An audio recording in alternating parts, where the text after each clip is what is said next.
sa lahat ng bagay, hindi po kayo kasama, pero karamihan sa detalye ng operation ng war on drugs, alam po ninyo. And yet, you say, hindi ka kasama sa sistema. You said that you were called by the President. Dalawa lang kayo nag-usap. Yes, Your Honor. Tapos, hindi mo inaamin dito sa amin sa previous hearing na hindi ka malakas kay Presidente Duterte. I don't... Hindi ko alam kung malakas. Yeah, I think so, Mr. Chair. Now, who is telling the truth between you and Colonel Leonardo? I am telling the truth, Your Honor. You are saying the truth na siya talaga ang paymaster. Yes po. Pero hindi mo alam na ang codename niya ay Eagle no tinanong ka ni Juan. Hindi. Nabasa na yung paa mo, maligo ka na. May alam na kami, nagsabi ka na ng konti, ibuhos mo na, maligo ka na ng todo, sabihin mo na ang buong katotohanan. Kumakalat na sa inyong chat group eh. Huwag niyong aminin na Juan eh, na may reward. You know why? Bakit ganon? Kasi yung pagtatrabaho ninyo, it's no longer service for the country and people. It is service for profit. Madam Garma, meron po kayong affidavit at saka diagram na binigay. Pero tama po yung sabi nila, wala po kayo. Hindi po ba? Yes, Your Honor. Yes, Your Now, Honor. how would you know these things kung wala ka sa sistema? Nung pong umpisa po na inaayos po ni Sir sa CIDG, yung mga ganyan po, since friends ko rin naman sila, and parang nalaman ni Sir Leonardo din na kaya siya ang na-mention dahil po nagtanong sa akin si Presidente, nagkukwento po siya. And pag nandun po ako sa opisina, nakikita ko yung movement. So lahat ng impormasyon mo tungkol dito sa war on drugs na nakalagay dito sa iyong affidavit at saka dito sa diagram na binigay mo, galing po lahat ito kay Colonel Leonardo in your meetings with him? Yes, Your Honor, and yes po. And yung experience din nila sa ground as Hindi, na... kasi experience nila sa ground. So in other words, sa lahat ng bagay, hindi po kayo kasama, pero karamihan sa detalye ng operation ng war on drugs, alam po ninyo. And yet, you say, hindi ka kasama sa sistema. Alam ko po, Mr. Chair, kasi po, kami po din sa ground, nakakahalubilo ko yung R2 namin, yung mga operatiba, yan po pinagkukwentuhan. And there was a briefing na pagkausap po siya, si Sir Leonardo, nakukwento niya yung level, sana ba yung level 1 na yan? Hindi, dahil pag level 1, ano lang yan, ordinary, nag-explain siya. I cannot recall na lang po yung specific amounts po sa lahat. Okay. Nag-explain po siya sa akin. On that day, you said that you were called by the President. Dalawa lang kayo nag-usap. Yes, Your Honor. Tapos, hindi mo inaamin dito sa amin sa previous hearing na hindi ka malakas kay Presidente Duterte. I don't... Hindi ko alam kung malakas. Yeah, I think so, Mr. Chair, na... Ngayon, inaamin mo na malakas ka sa kanya. Because I can see from the scheme of things, tatatlo lang naman yung opisyal na malakas. Nandun sa level na malakas kay Presidente. Ikaw, si Colonel Leonardo, at saka Senator Bato de la Rosa. All the other officers, PNP officers, assigned in Davao, nasa ilalim pa nga ninyo eh. Tama? Kasi, Madam Garma, all the signs are there na malakas ka kay former President Digong. Kasi, sa isang ceremony sa Malacanang, where generals of the Bureau of Jail Management and Penology, Bureau of Fire Protection, and the Philippine National Police. Naka-white duck silang lahat eh. At ikaw lang ang colonel, lieutenant colonel, na mapropromote sa full colonel in blue attire. Yes And po. the president gave you special attention, and yet you are very brave and blatant to say na hindi ka malakas kay former President Duterte. I would have cited you in contempt then because you were lying. Pero now that you are cooperating, aaminin mo ba ngayon? Yes, Mr. Chair, I have... Mabuti, inaamin mo. Ngayon, insofar as the question of the Honorable Fernandez is concerned, whether you have romantic ties with the President, I leave that to the imagination of the Honorable Fernandez. Hindi na ako magtatanong doon.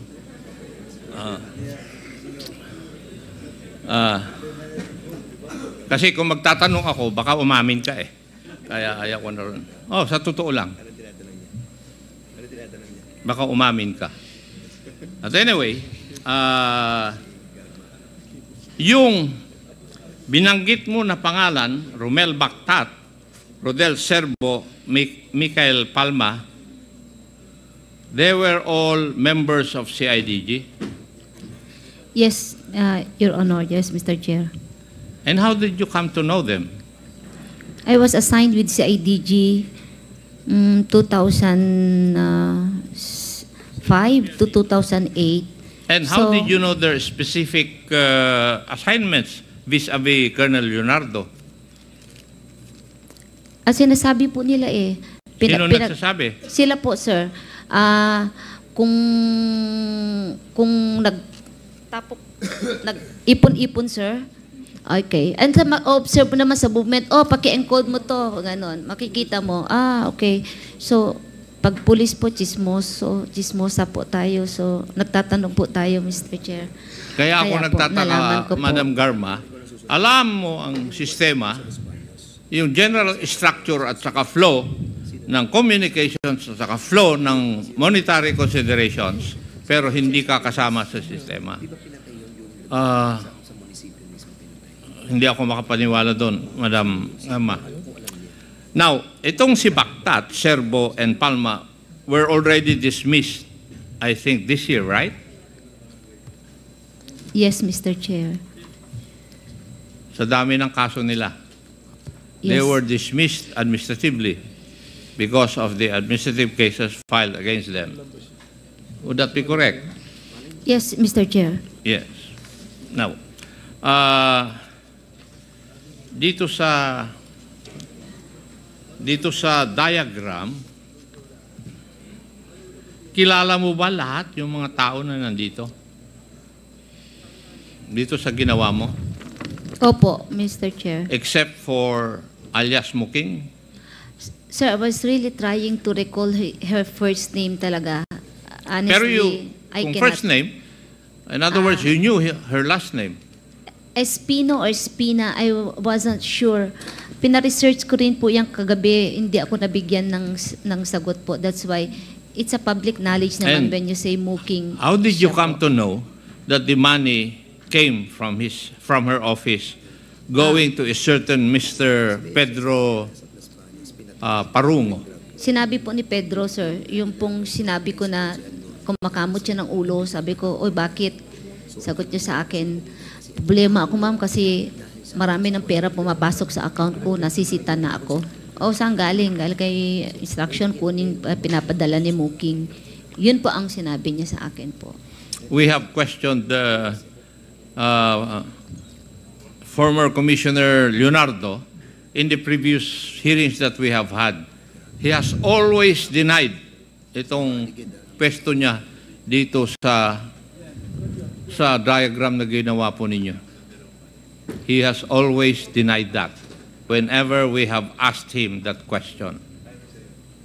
And now, here you are stating na siya pala ang paymaster. Now, who is telling the truth between you and Colonel Leonardo? I am telling the truth, Your Honor. You are saying the truth na siya talaga ang paymaster. Yes po. Pero hindi mo alam na ang codename niya ay Eagle no tinanong ka ni Juan, ni Hindi. Honorable Rods Gutierrez. Hindi po ako, kasi codename ang ginagamit nung talagang directly involved po. Hindi po kasi ako na, kaya hindi ko alam na Eagle po. Well, alam mo Wala yung akong mga transaction sa kanya. sistema eh. Ako nga, wala ako sa sistema. Alam ko yung codename na yun eh. Di ba? Yes po. Honestly speaking, I didn't know po na Eagle siya. Ang codename po niya. Alam mo, Madam Garma, sabi ni, ito, I learned this from our chairman, si Chairman Ace Barbers. Nabasa na yung paa mo, maligo ka na. Yun ang sabi ni Chairman Barbers. Ang ibig niyang sabihin, may alam na kami, nagsabi ka na ng konti, ibuhos mo na, maligo ka na ng todo, sabihin mo na ang buong katotohanan. Kasi, as far as this representation is concerned, hindi mo pa sinasabi lahat.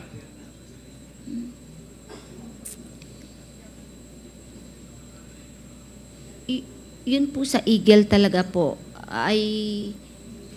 I cannot recall. Hindi ko po alam na siya yung Eagle. Kasi po,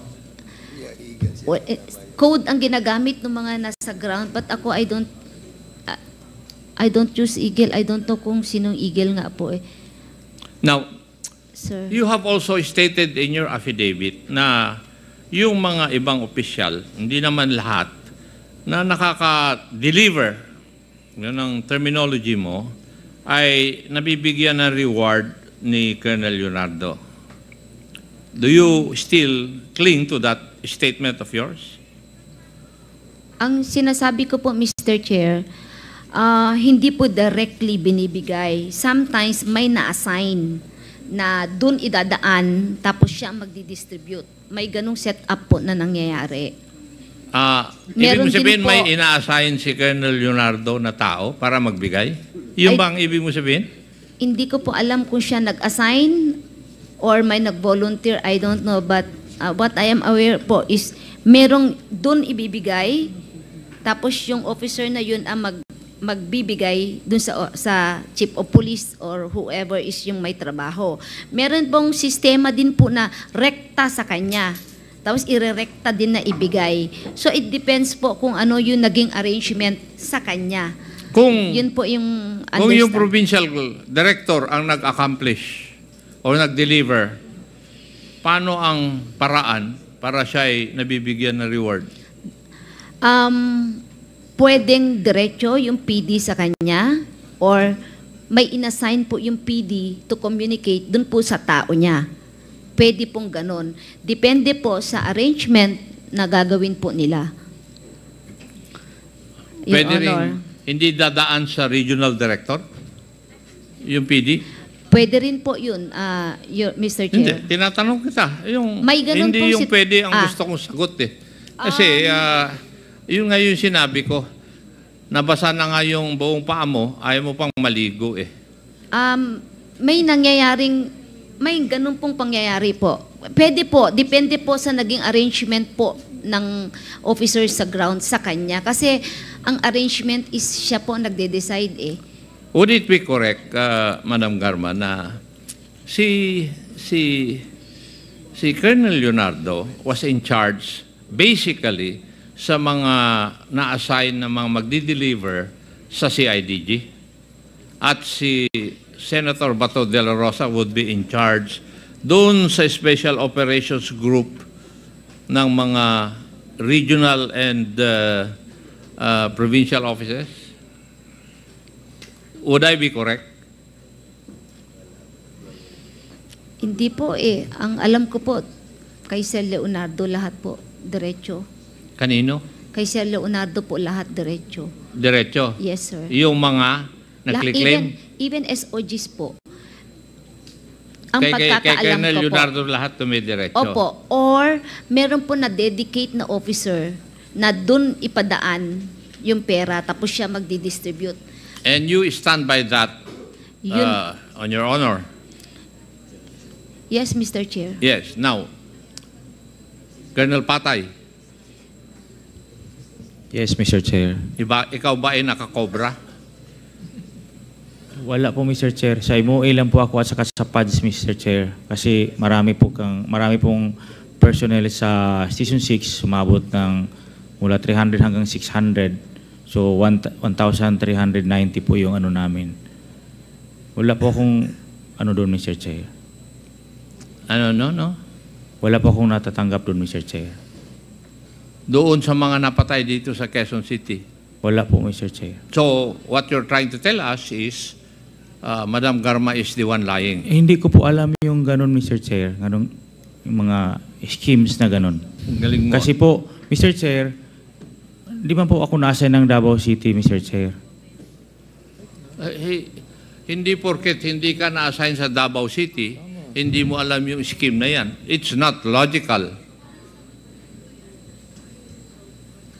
Di ba? Bakit ako? Hindi ako na-assign sa Davao, pero alam ko na ngayon. No, following your logic, Colonel Patay. Mr. Chair, ngayon ko lang rin narinig yung mga ganyan na nag-confirm si Colonel Garma. Isang conclusion lang yung nangyari. Di ba, Colonel Pitalyo? Nabukulan. Sir. Di ba? Doon sa linggo ninyo, Yes, sir. nabukulan. Parehas kami siya ni Colonel Patay. Na nabukulan ka rin. Yes, sir. How about you, Colonel Grijaldo? Nabukulan ka rin?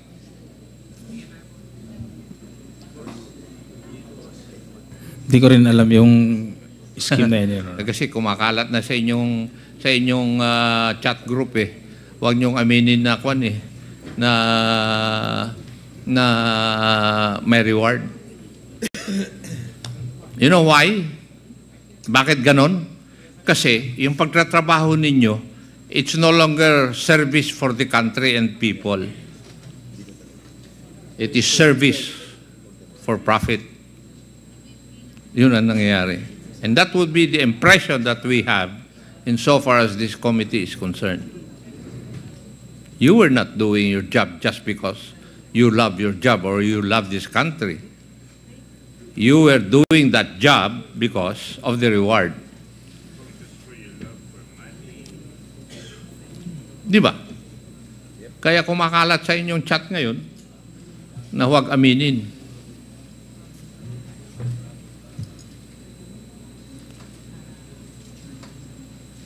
Pero mas naniniwala na ako ngayon kasi sa inyo, kay Madam Garma. Kasi at stake na yung buhay niya eh. Kayo, nandiyan pa kayo. Naka-uniforme, may baril sa tagiliran. But in the case of Madam Garma, tama yung sabi niya. Kanina. Takot na siya. Marami pong salamat, Mr. Chair.